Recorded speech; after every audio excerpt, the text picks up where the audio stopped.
Hello friends, welcome back to MS aari work classes. तर आजच्या या क्लासमध्ये आपण पाहणार आहोत पेंटिंगमध्ये लीफमध्ये पेंटिंग कशा पद्धतीने करायची, त्याच्यामध्ये पण आपण डबल स्ट्रोक पाहणार आहोत। तर सर्वात अगोदर इथे एक पानाचा आकार ड्रॉइंग करून घ्यायचा आहे। लीफ शेप ड्रॉ करायचा आहे। हा शेप ड्रॉइंग करताना व्यवस्थितपणे करायचा आहे, इथे पाहू शकता।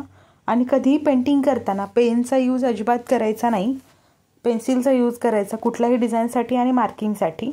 तर इथे सर्वात अगोदर रेड कलरचा यूज केला आहे, फ्लॅट ब्रश आणि रेड कलर।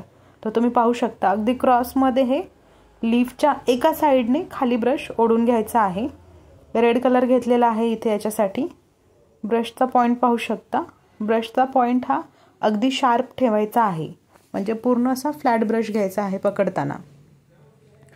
खाली ज्यावेळेस घेताय त्यावेळेला अजून क्रॉस करायचा ब्रशला क्रॉस केला, परत वरच्या साइडने म्हणजे तुम्हाला हे हाफ कंप्लीट करायचं आहे। पानाचा जो आकार आहे तो अर्ध्यावरती पेंटिंग करून घ्यायचा आहे। आता याची हाफ साइड पेंट झाली आहे, त्यानंतर व्हाईट कलरचा यूज करायचा आहे।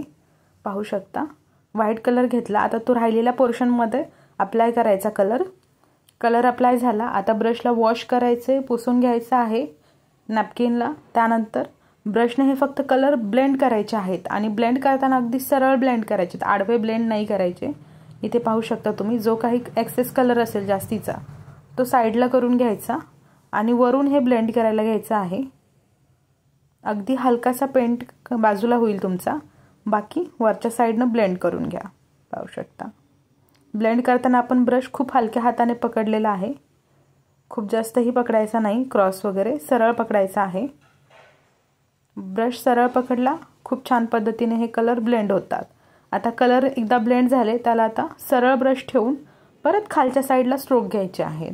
वरून पाहू शकता तुम्ही ब्रश वरून ठेवला तसाच तो खाली घ्यायचा आहे ओढून। अशा पद्धतीने हे ब्लेंड होतं कलर। आता याच्यामध्ये तुम्हाला दोन कलर दिसतील, एक जो आहे तो लाईट रेड कलर दिसेल आणि साइडचा जो आहे तो डार्क रेड कलर असेल। याच्यामध्ये दोन कलर शेडिंग होतील, जसे की आपण जसं कुठलेही पान वगैरे पकडतो ते जर क्रॉस पकडलं तर एक कलर त्याची लाईट आणि एक जी साइड आहे ती डार्क दिसते। अशा पद्धतीने हे पानाचा शेप तयार होईल।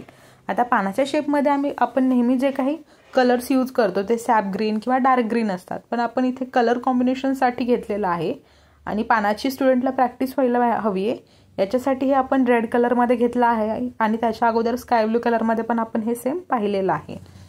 इथे बाजूला पाहू शकता तुम्ही साइडला आहे तो स्काय ब्लू कलर आहे। आता जर सपोज तुम्हाला व्हाईट कलर कमी वाटत असेल तर परत तुम्ही याच्यामध्ये थोडा कलर अप्लाय करून ते ब्लेंड करू शकता।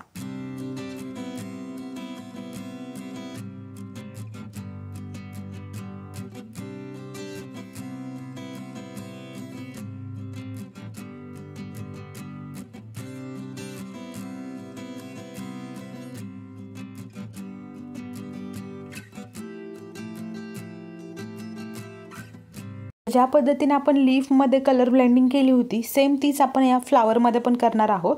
तर सर्वात अगोदर राऊंड शेपमध्ये कलर करून घ्यायचा आहे, याच्यात पण हाफ साइड करायची आहे अगोदर, जशी आपण लीफमध्ये केली बरोबर त्याच पद्धतीने।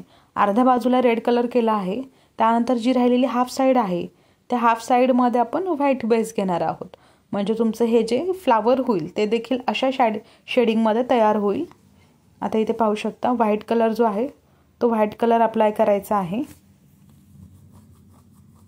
आता हे जे आपले क्लासेस हे जे काही आपण वर्क करतो ते ऑनलाईन क्लासमध्ये स्टुडंट्सचं वर्क आहे, त्याच्यामुळे थोडाफार तुम्हाला हात साईडला गेलेला दिसेल, कारण 1 टाइम 3 कॅमेरे सेट केलेले असतात, त्याच्यामुळे थोडंफार होऊ शकतं, प्लीज ॲडजस्ट करा। आता याच्यामध्ये आपण व्हाईट कलर जो घेतला आहे त्याला ब्लेंड करणार आहोत। आता हे जे ब्लेंड करतो हे देखील आपण राऊंड साईजमध्येच ब्लेंड करतो, कारण आपला फ्लावरचा जो शेप आहे पेटल्सचा तो देखील राऊंडच असल्यामुळे आपण अगोदर याला राऊंडमध्ये ब्लेंड करून घेतला आहे। आता राऊंडमध्ये ब्लेंड केल्याच्या नंतर सेम हे तुम्हाला खालीपर्यंत कंटिन्यू करायचं आहे। खाली पाहू शकता तुम्ही कंटिन्यू असं ब्लेंड करून घेतलं आहे। आता जो आतमध्ये स्पेस राहिला होता त्यामध्ये पण आपण फिल करणार आहोत। आता जर तुमचा कलर हा साईडने खूप जास्त लाईट वाटत असेल, जिथे आपण रेड कलर दिला होता तो खूप जास्त फेंट झाला आहे, तर तुम्ही त्याच्यावरती थोडासा रेड कलर अप्लाय करून देखील त्याला कव्हर करू शकता। अशा पद्धतीने आपलं हे पेटल देखील इथं तयार झालं आहे। याच्यात तुम्हाला जर काही थोडंफार कलर चेंजेस करायचे असतील तुम्ही तुमच्या चॉईसनुसार करू शकता। इथं फक्त रेड आणि व्हाईटचं कॉम्बिनेशन घेतलेलं आहे, तर त्यामध्येच आपण हे कलर स्प्रेड केले आहेत, म्हणजेच ब्लेंडिंग करून घेतली आहे. आता ब्लेंडिंग खूप छान पद्धतीने झाली आहे. ड्राय झाल्यानंतर याचा कलर अजून उठून दिसतो, जसे की आपण याच्या अगोदर पण पाहिलं होतं. आता हे झालं आपलं वन साईडमध्ये. आता तीच पेटल आपण करणार आहोत. सेम साईजमध्ये पेटल करायची आहे. याच्यासाठी देखील बाहेरच्या साईडला रेड कलरचा एक पूर्ण राऊंड घेतला आहे. आता जशी पेटलचा शेप आहे त्याच पद्धतीने आपण इथं राऊंड देखील रेड कलरनं दिला आहे. रेड कलर देऊन झाला, त्याच्यानंतर व्हाईट घ्यायचं आहे. आता याच्यात होणार कसं, ह्याच्या साईडच्या पेटल दिसत आहेत तुम्हाला, व्हाईट कलर आतमध्ये फेंट आणि साईडने डार्क, सेम तेच आपण यामध्ये करणार आहोत. तर रेड बेस झाला आहे, त्यानंतर आतमध्ये व्हाईट घेतला. व्हाईट घेतल्याच्या नंतर या दोन्हीला असं व्यवस्थित ब्लेंड करायचं आहे. राऊंडमध्येच हे ब्लेंड होईल, जेणे की आतमध्ये व्हाईट कलर दिसणार नाही, तर थोडासा लाईट व्हाईट कलर दिसेल, जेणेकरून तुम्हाला हे व्यवस्थित क्लिअरली दिसायला पण येईल. आता पाहू शकता. आणि ब्रश आपण अजिबात चेंज केलेला नाही.